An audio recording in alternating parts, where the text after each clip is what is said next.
본 콘텐츠는 경기도와 경기콘텐츠진흥원의 지원 사업을 통해 제작되었습니다. 수원 시민들이 겪는 에피소드와 수원 문화 정보를 제공하고 수원 추억의 장소를 발굴하는 프로그램입니다. 시즌2 인생편에서는 아이를 기르고 있는 어머니들을 위한 프로그램입니다. 나 자신을 찾기 위해 육아의 고단함에서 벗어나 결혼, 임신, 출산, 육아로 인해 사회 경제 활동을 하지 못하는 상황에 놓인 분들을 위한 프로그램인데요. 결혼 전후 아이를 낳고도 빛나는 삶을 살고 계신 분들도 참 많은데요. 그 빛나는 삶의 에너지를 받으러 이 프로그램은 기획되었습니다. 네, 박서리 시인님과 함께하는 문학의 삶 그리고 시인의 삶 나누겠습니다. 틈이 있기에 숨결이 나부낀다. 이 책이 나오기까지 많은 시간이 걸리셨을 것 같은데 주요 쟁점으로 생각되는 것들은 어떤 것들이 있을까요? 제가 이제 종종 지면에 발표한 그러니까 칼럼 또는 수필 또 에세이 이런 거 한 10년 정도 쓰다 보니까 이제 원고가 모여졌는데요. 그 보시는 분들 중에 그 산문 참 좋다고 그렇게 말씀해 주시는 분들이 있어서 제가 용기를 냈습니다. 이거 한번 묶어보면 어떨까. 예, 그래서 이렇게 묶게 됐습니다. 가장 기억에 남는 묶음집이 있나요? 이 책 내용 중에서? 아까 제가 뭐 상처 얘기도 하고 네. 또 사연 얘기도 했는데 수원에서 제가 주로 많이 만나는 분들이 그런 분들이에요. 상처 많고 사연 많은 분들. 그러니까 기본적으로 저는 이제 시를 쓰며 살지만 강의도 하고 예, 그런데 거기서 강의를 하는데 주로 만나는 분들이 어르신들, 예, 어르신들이나 또 장애인들, 예, 그리고 또 여튼 이런저런 일로 만나는 분들이 다 그런 분들이다 보니 사연들이 많아요. 근데 그 사연을 듣고 그 수원뿐만이 아니라 그 이 산문집에 보면 그 탈북한 학생들 얘기도 나옵니다. 그 안성의 그 한겨레 중고등학교라는 학교가 있는데 그 학교에서 또 탈북한 학생들과도 한 3년 문예반 수업을 같이 진행한 적이 있고요. 그러니까 그런 사연들이 모여서 저의 어떤 그 사유를 형성하고 그분들하고 같이 지내오는 시간 중에서 이렇게 그 많은 생각과 또 고민들을 했던 그 흔적이 지금 이 산문집에 다 묶여 있는 거거든요. 그러셨군요. 네, 세상을 보는 그 시선?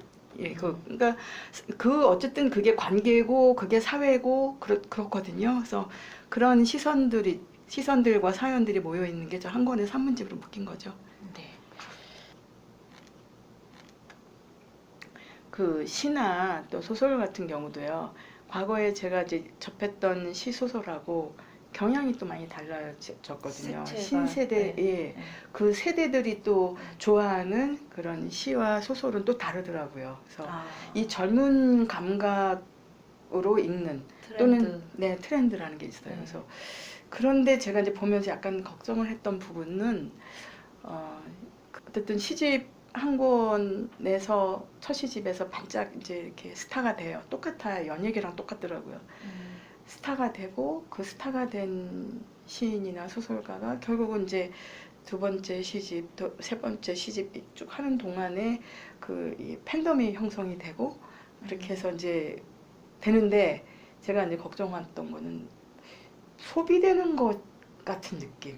그러니까 그 뭐 연예계에서 스타가 탄생하고 반짝했다가 또 몇 년 되면 금방 사라지거든요. 그런 것처럼 어쨌든 문학이라는 장르에서도 예, 시인이나 소설가 중에서도 그렇게 반짝했다가 그게 오래오래 사랑을 받고 이렇게 가지 않고 몇 년 안에 또 그냥 그대로 수그러들고 사라지는 그런 작가들이 있어서 그게 좀 안타깝다는 생각.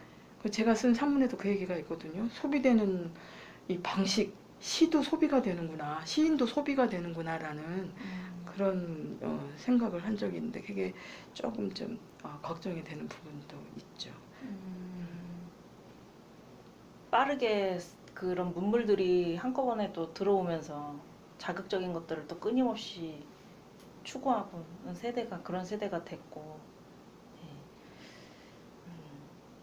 자기만의 어떤 사상을 가지고 이렇게 시에 대해서 있기는 조금 어려운 시대라고 생각하시나요? 나의 사상이요? 내가 생각하는 어떤 그런 뭐 고집 이런 부분들이 이제 시대의 흐름에 의해서도 혹시 변화가 될 수 있는지. 그 변화는 될 수 있겠죠. 왜 변해야 되는가? 자기 당위성을 가져야 되겠고, 그 시인들 보면 자기 세계는 확고해요, 다.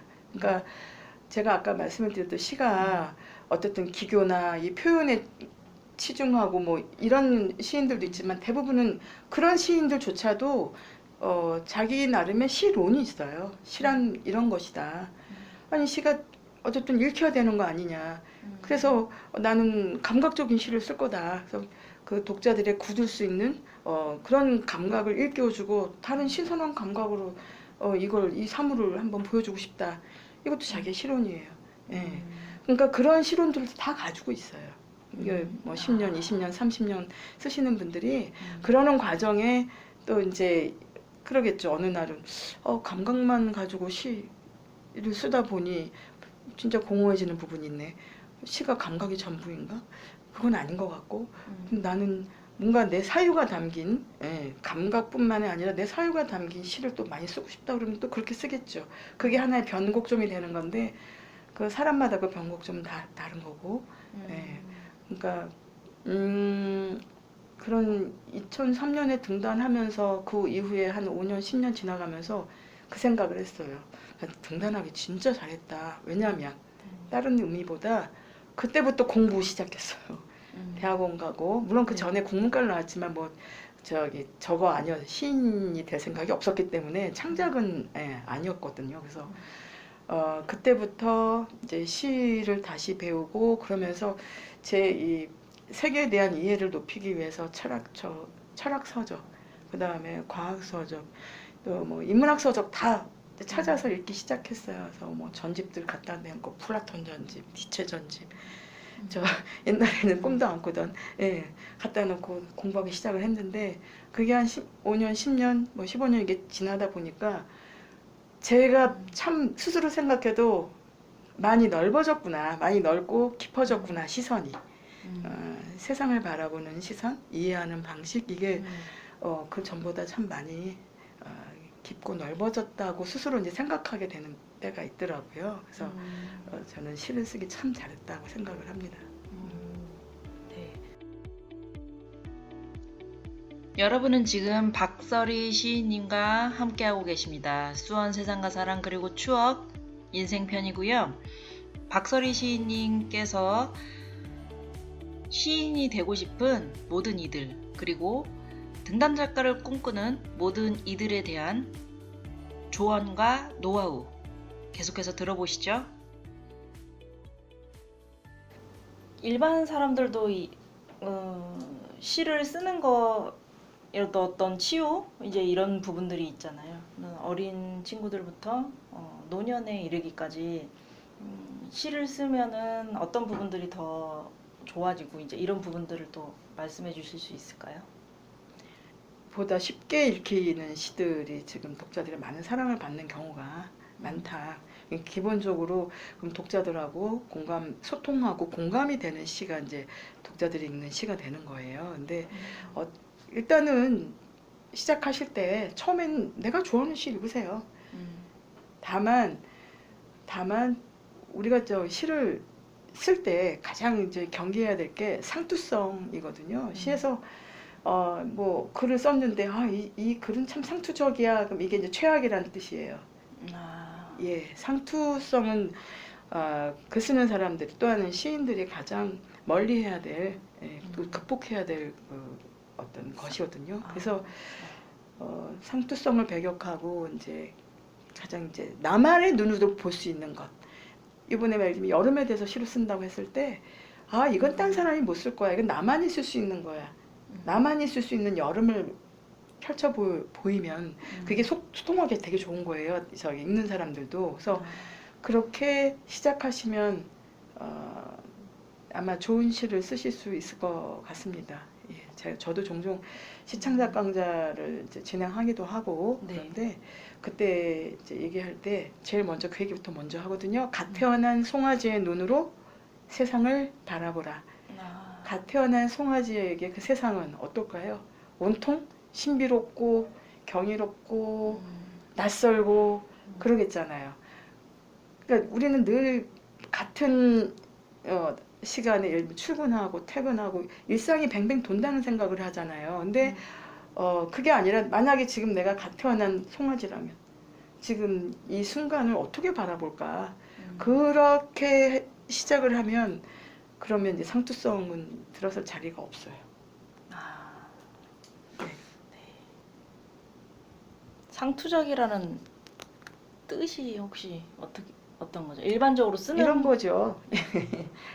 아니 옛날에 이제 요새는 그러지 않지만 옛날에 봄에 대한 글을 쓰라고 그러면 하는 말이 그거잖아요. 뭐 봄처녀가 뭐 제옷이네, 봄천 제옷이네. 네, 봄처녀가 뭐 산에들에 가다 보면 뭐 진달래도 피고 뭐 개나리도 있고 봄 얘기하라면 이제 그거부터 시작을 했어요. 옛날에. 요새는 이제 그런 사람이 드물드만. 왜냐면 요새는 많이 이제 농촌이 아니라 도회에서 살다 보니까. 네. 그런데 봄 하면 지금도 꽃 얘기부터 시작을 합니다. 벚꽃이 어떻고 뭐 어쩌다고.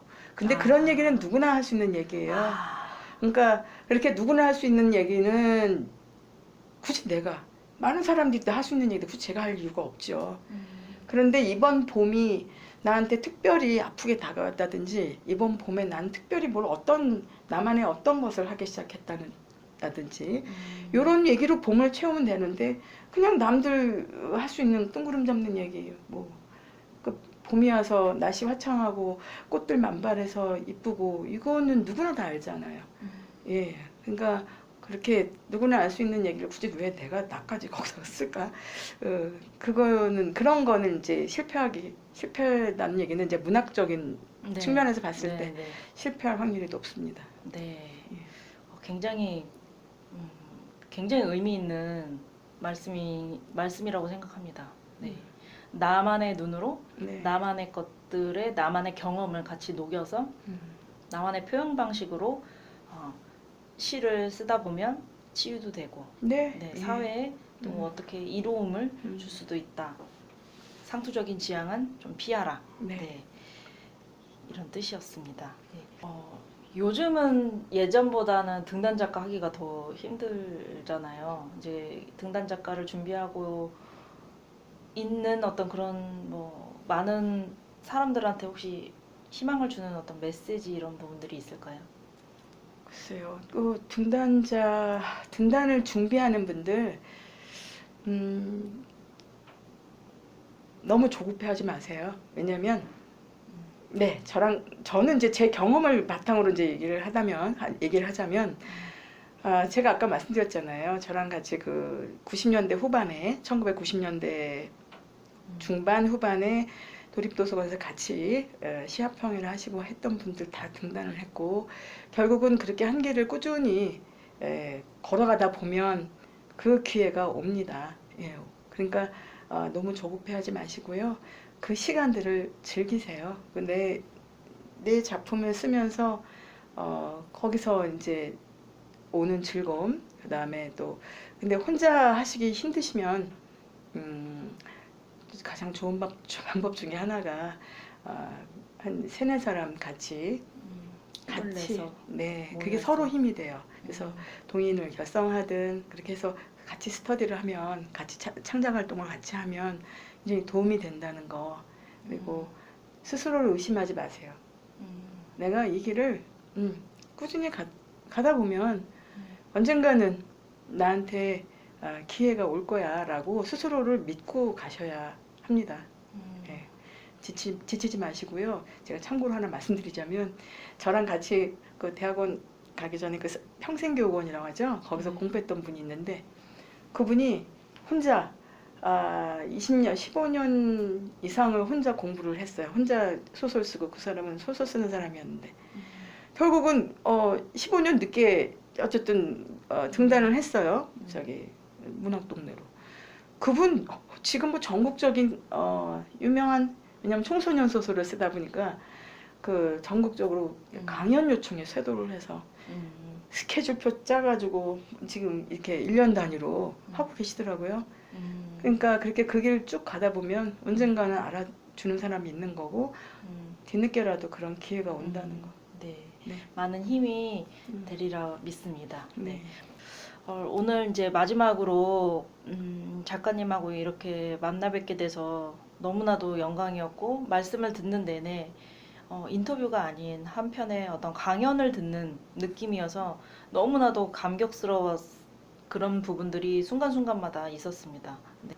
오늘 이렇게 긴 시간 내주셔서 너무나도 감사합니다. 네, 감사합니다. 네, 감사합니다. 네.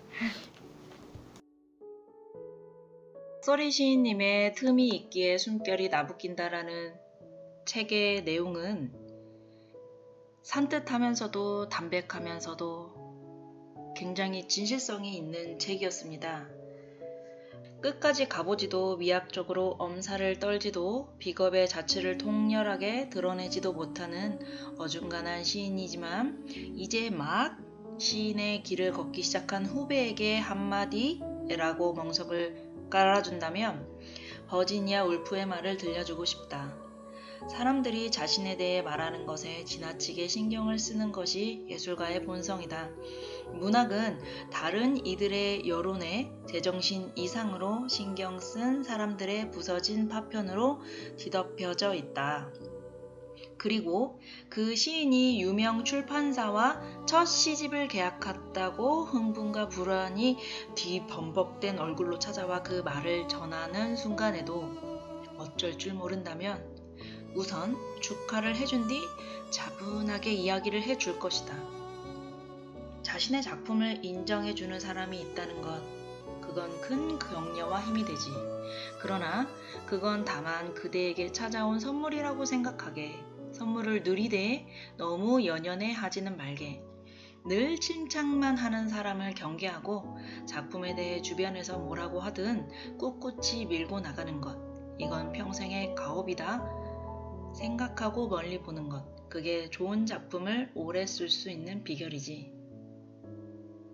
네, 너무난 당연한 이야기지만 우리 주변의 현실은 그렇지 않고 누군가의 평에 의해 일희예비 대중의 관심을 그리고 사랑을 받지 않으면 굉장히 불안한 그런 세상입니다.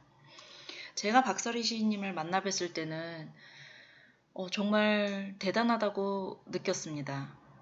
한 길을 그렇게 오랫동안 시인이 아닌 그 전에는 다른 진로의 교육인이셨는데 35세 때 시인으로 하신 것도 너무 대단하고, 네, 박서리 시인님을 만나서 저도 상담받고 치유받는 그런 시간을 가졌는데요.